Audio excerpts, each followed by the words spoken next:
again, do the party, and I will also put the side to my picture. When we are into good talent, home how, and go to the kind of Shiaura, so I'm trying to do I, it is to get at the no half of very catch up. I can't see Tony, the kind of Shiaura, so I'm trying to pray and not pay the back and not from there. And need to answer and some of them so I'm trying to stay something not weekend. That's why the yellow pin contracts are really attractive.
Next, let us call Roseland Sanhini to say recitation Psalm number 22, verse 1. 1, 2, 3.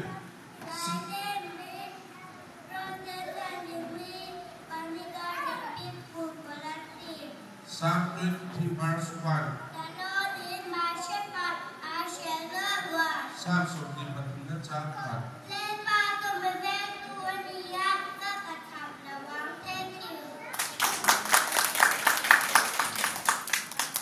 Next, let us go through question and answer. Question and answer. Okay? Mary.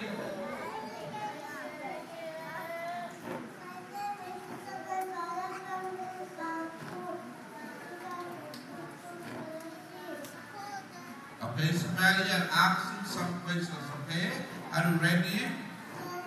What is your name? What is the name of your school? Where do you live? What is the name of your principal? What is the name of your what are the names of your class teachers?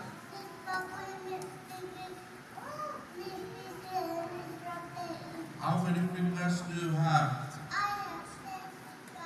Who made you? Do you have friends? Yes, I have friends.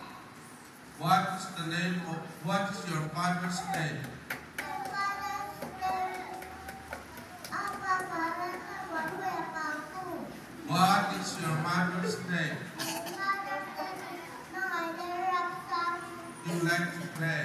Yes, I like to play. Your parents? Yes, I love very much. Thank you. Thank you.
Sakima.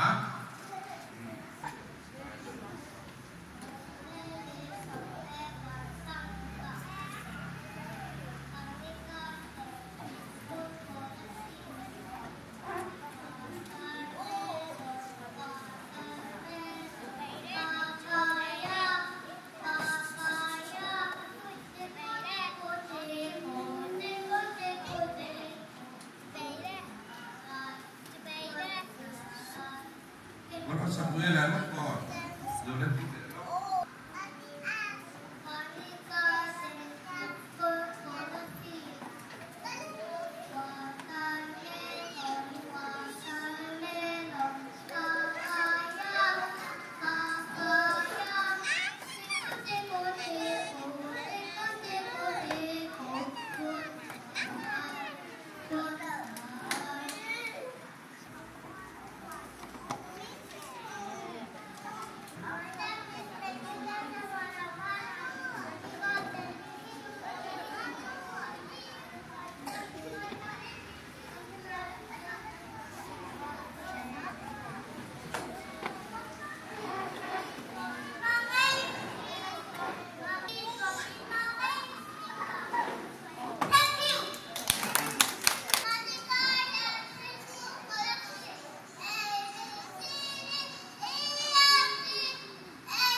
Anu dirahan kan ansun juk lo bahkan ansun tak lo flok lo bah itu.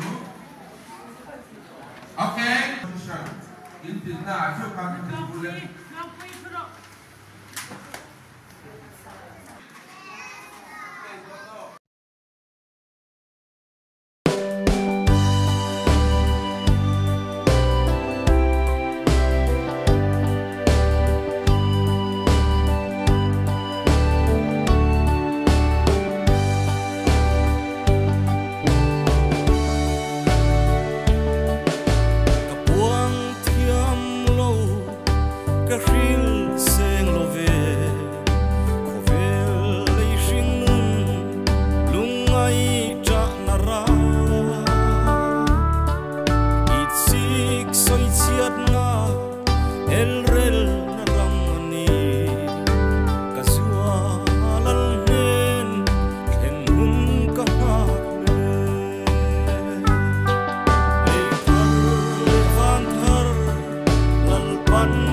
Sia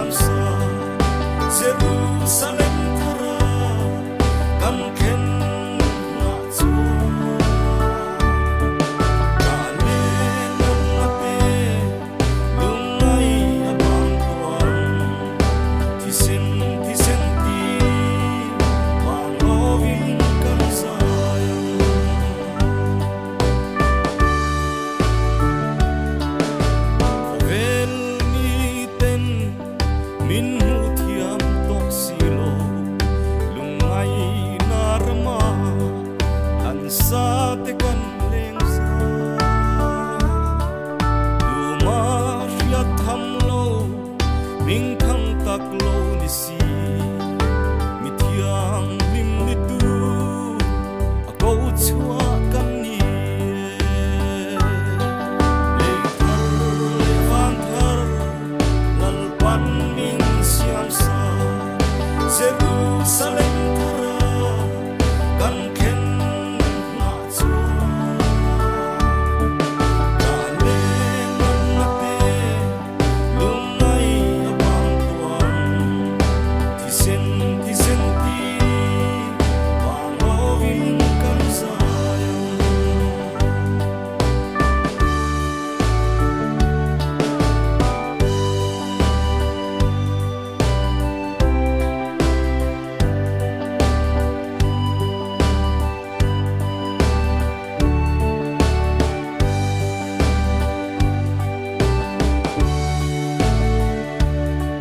van tir kau te chung thu lam po rel tura ko vel mi ni lo mesia mi kan ni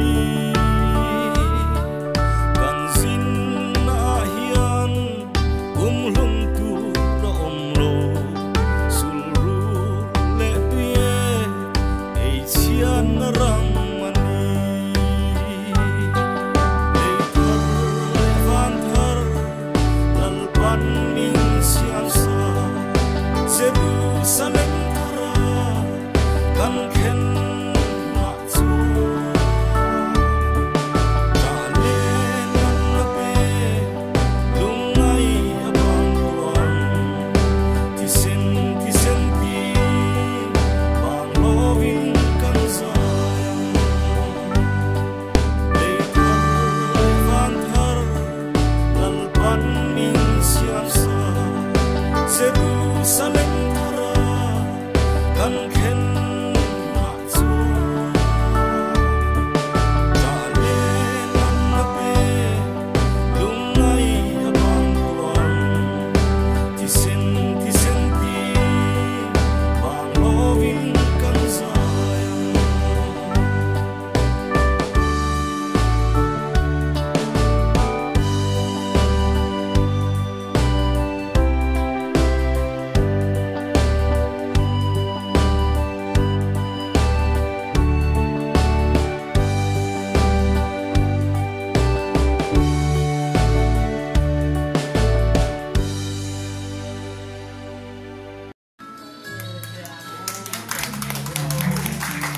dia tanam di yang anu tiapa dia mereka oleh surat pray ini mereka go to be pray ya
那个是人为用的，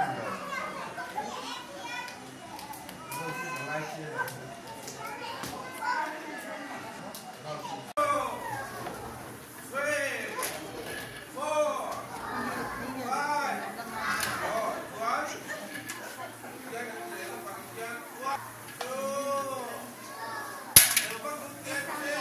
Hadiah ni anma ni untuk section video untuk ane pagin anma ni kualin anma ni parat bu ansoi beka acuan sia baktualin toy tete anma ni bimal comment sama alpason dante nakina progress support kat kanin inlo enaga an tak sachan kante din an wait de kante feka I from tina first round second round third round ke inlo enaga kata kanin enangi akamni antia enangi ditaka inlo kete kadinga din kanin anlo nutin le nutin pun ka han kain suai an nutin ka apa sampai ratuan sisi kan soalnya misalnya ada dua tiga banyak kan kaki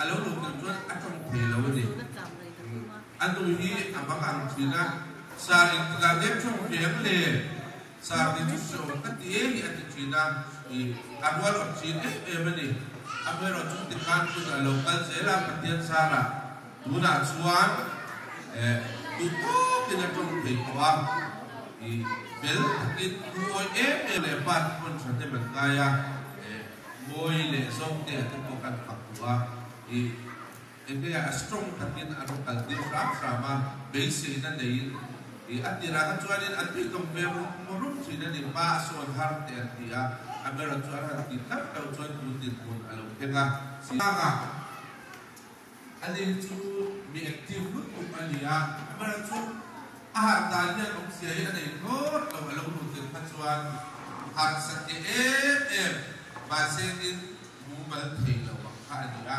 agar cuma orang kalau siapa kontrol di anuan masuk ke dalam tubuh awalnya til soya setiapa til sampai dalam aja yang dan tujuan ini ati lain open heart surgery anu saya tuan dia tilai yang taksa yang asal itu poin saya dah tumpah tulang waktu tiang tumpah bersong su adia ambil waktu tadi school di arukal soba baru so saya lagi tidak mencuani atau tiang top ada hasil lagi di ade so ini tuani sampai lapor di apa te anu lepas yang macam anu apa jadi arah tisar sampai akhirnya betul kali asyik berbuka nanti pada dua itu berapa macam nanti bisa sama poin dia soal kita kan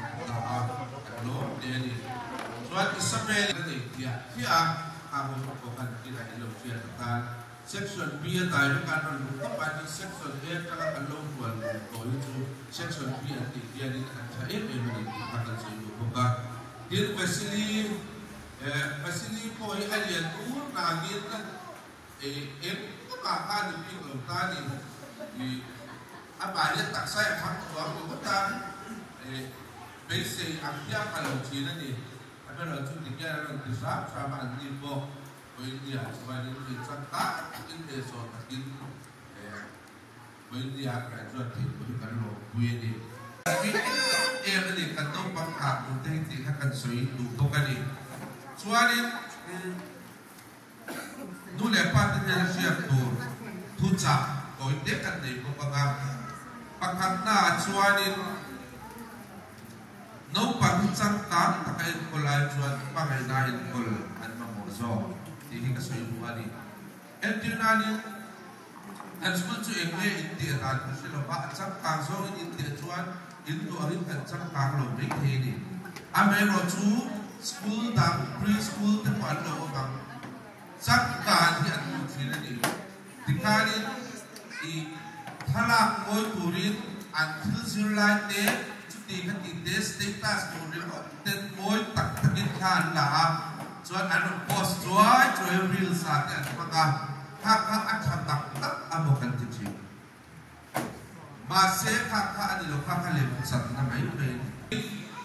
Tu dah ada pun itu dah graduation day dan pengar kamlokan lawa.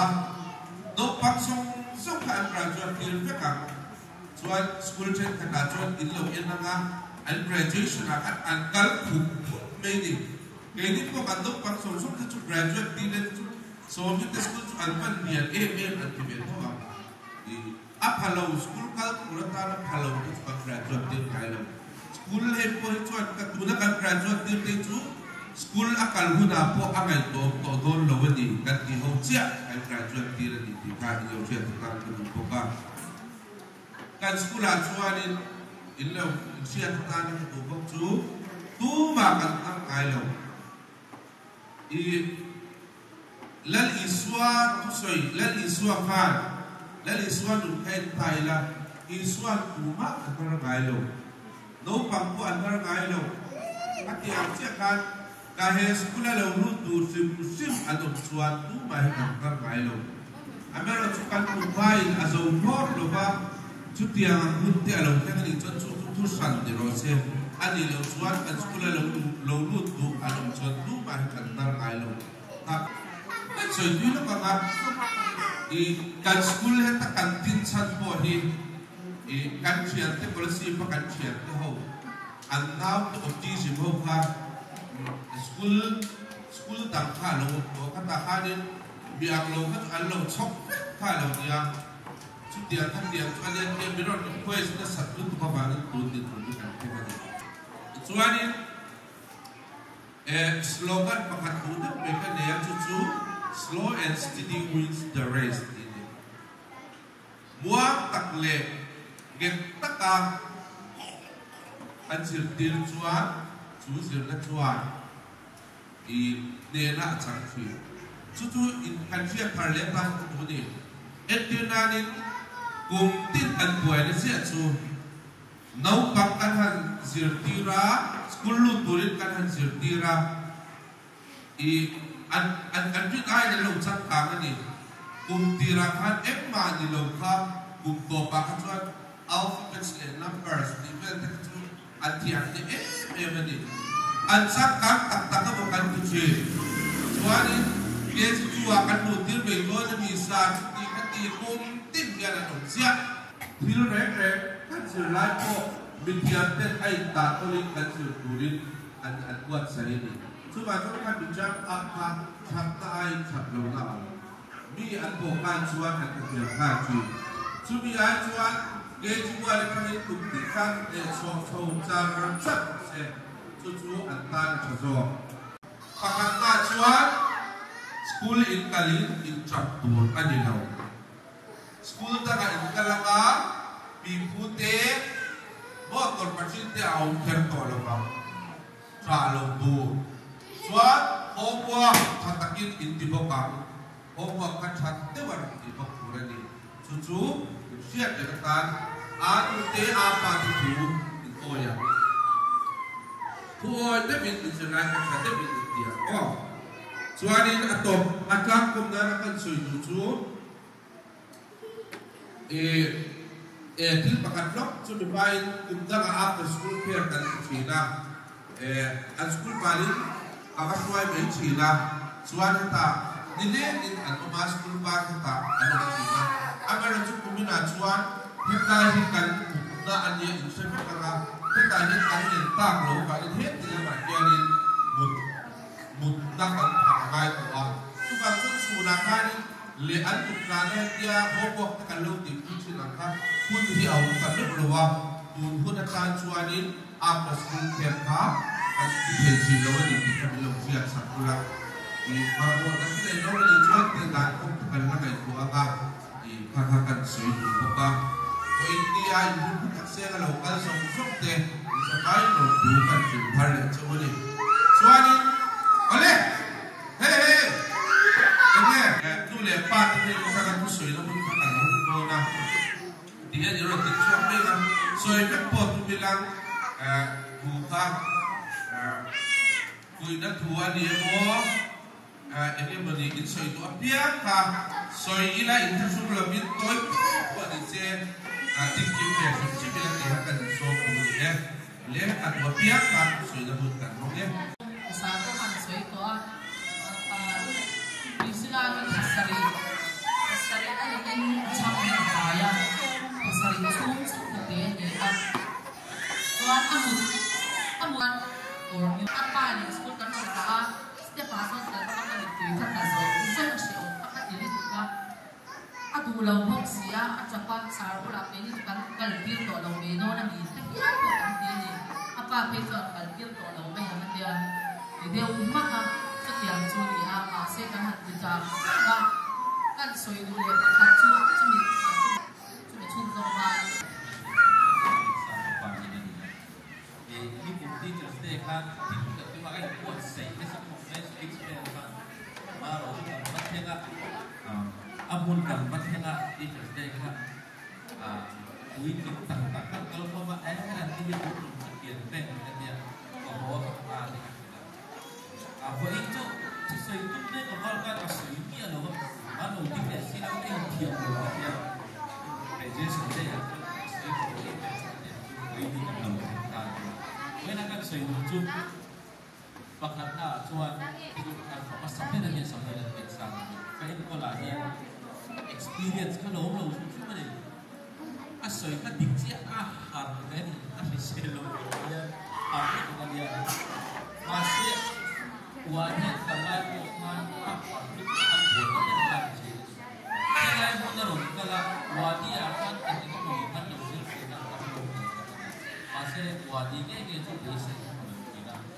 Helai kan harus kalau sipul kali dua miti, karena sipul contohnya apa sih kan? Dikop contoh yang kita. Sipul contoh dia yang kiai, sipul kalau kan baru. Cucu helai sipul itu deh, yang akan sipul. Di ekor sakla dia sesuai dengan contoh kan lo, ini kita kasih dua. Cucu pakatan isi pagilena cuan sila sumsaka. Nila sekolah kalman yang main berusaha ini apa yang ada kan people asal cuci kan sendiri azir penpon untuk ini. Nila ya relo dia kalau main berusaha berusaha. Kami susu kan inakan lalu sendiri guna yang asyik semua cuan main berusaha ada campur ini sendiri. Justru binkulkan satu itu yang saya sebut tadi. Jadi itu dia cang, ada cang, itu kalau dia tak bisa dibikin. Kau nak cang itu sendiri buat tadi. Justru pasti tadi patu nak siap cang kan sebab dia siap cang ni kan dia diwajib kan rumah di kan dia ini orang alam kasih dia acui buat bahasa Indonesia apa suara macam apa suara ayam sih hak pun akan kita lihat tidak ada apa dah main acui itu selalu lo kan tidak kan ABCD ini kan dikasih itu waktu kita pilih juga voice kohian semua letak ini ada kasih dia ini juga siap bila siap punya main itu burung cuman asli siap berkat dia tu kong kali cuman ini kita dimaksudkan kalau memang kita tahu dah cuman Tunggak pakatan itu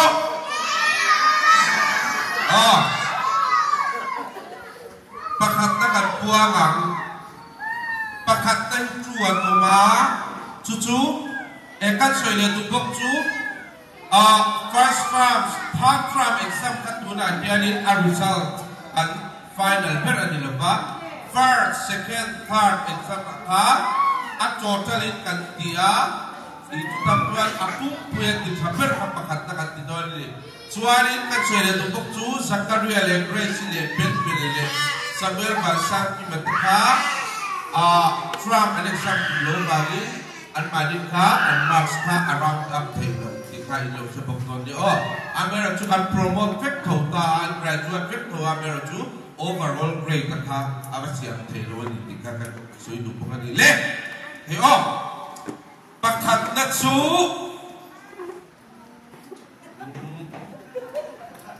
gal si pakat ni kan sui potang pakat natsu roll number 9 Priscilla lang ko tiki ali silo ko role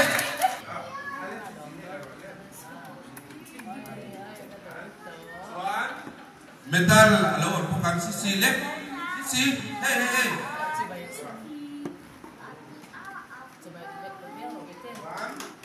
trophy kadit dalekan bukan gede kali ale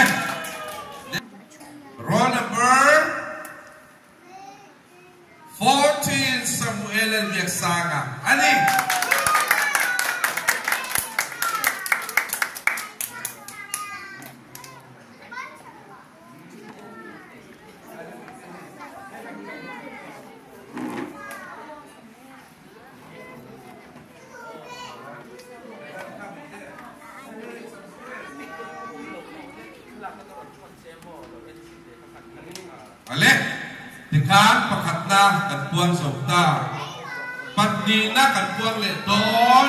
Oh.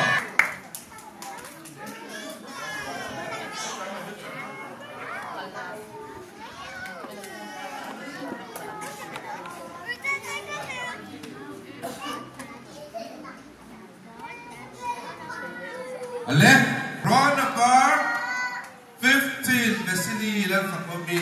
Ane.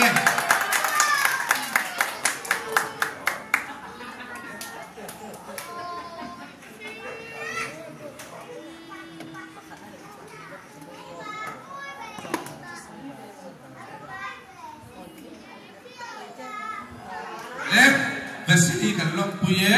34, Matthew dan Kamwana Fana.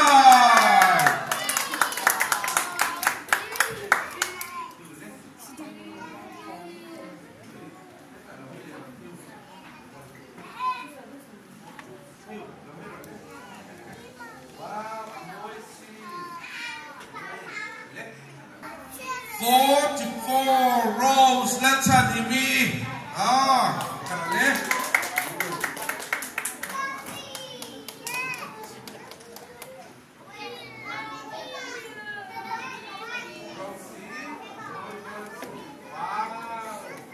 Ale, Romero, number 6.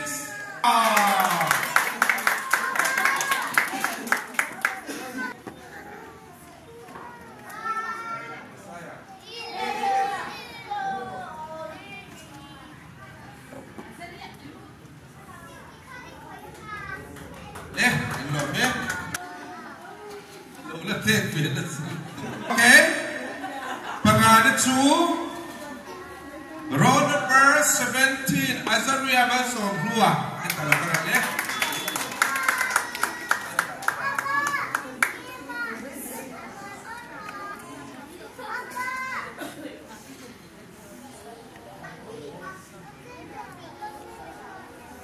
Ale, row number 12 Benjamin Renworth Villa. Let them be that.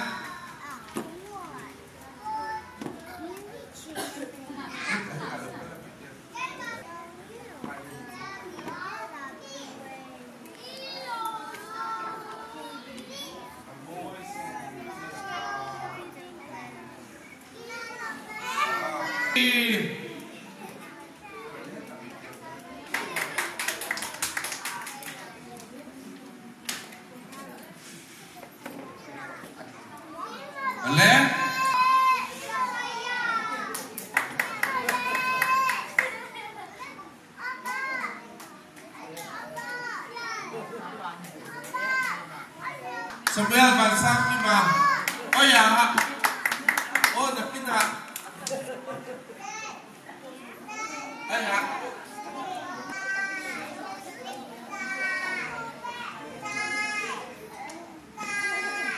Oh ya.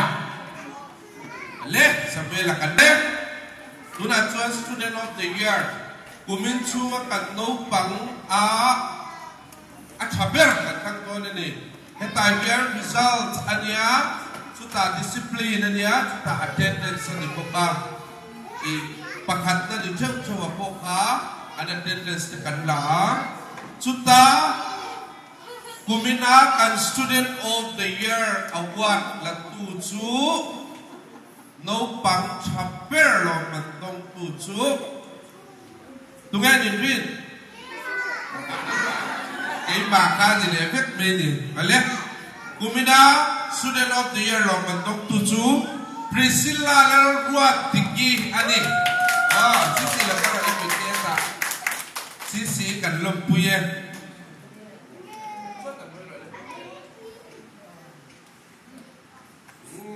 Itu section B kita cuma boleh ulang kan kompor bela hati kan langa dua takin hebitota. No pangat dia tu kan suapot tangan suan kan vai phalang lan ta kan nei don dia le pujen sai lo sama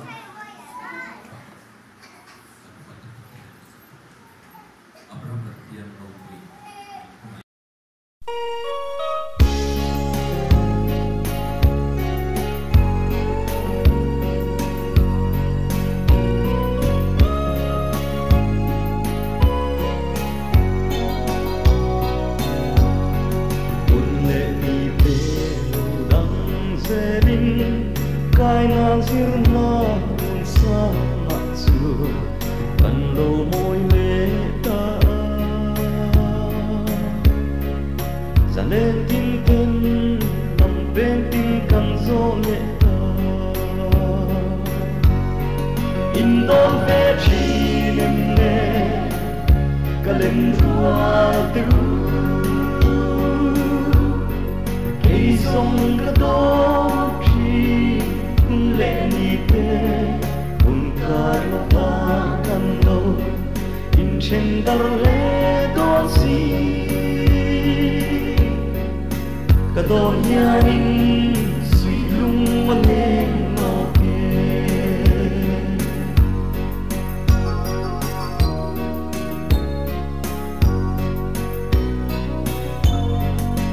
lai dòng tê trăng rùa lăng căn răng căn hăng mà son tu bình mà ni tan trâu thì mai lo bình i bê yang u căn răng lệ căn hăng tan hia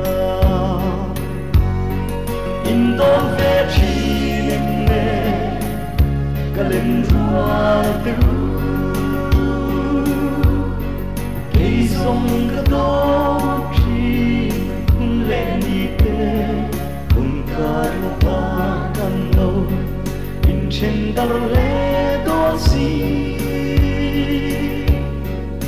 cả đó nhà in suy lung mà lên ngao